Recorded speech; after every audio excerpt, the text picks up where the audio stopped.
Bonjour.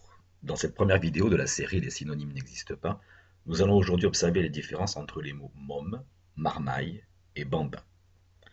Quand vous avez commencé à apprendre la langue française, vous avez rencontré dès les premières leçons des termes comme maison, policier ou enfant par exemple.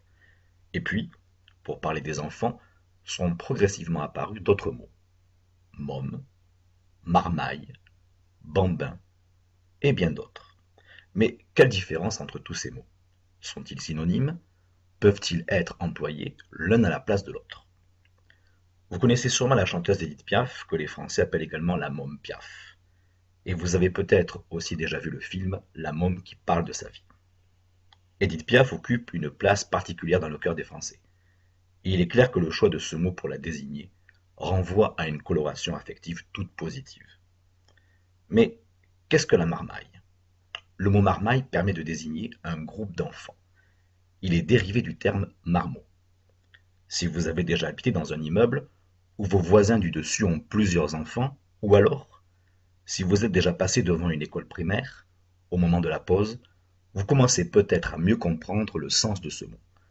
Marmaille permet en effet de désigner des enfants bruyants, agités, turbulents. Des enfants dont l'agitation pourrait éventuellement nous énerver, nous agacer.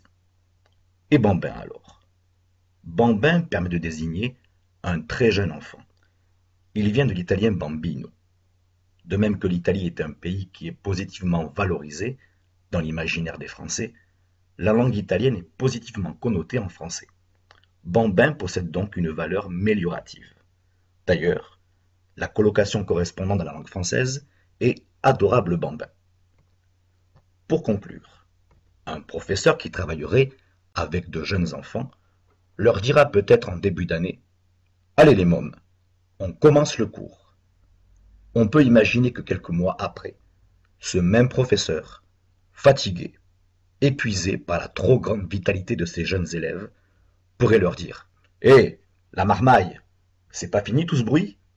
Enfin, si vous croisez un couple d'amis français qui se promènent avec leurs jeunes enfants, ne dites surtout pas: quelle belle marmaille vous avez là. Vous feriez un grave contresens et vous perdriez des amis. Created using Powtoon.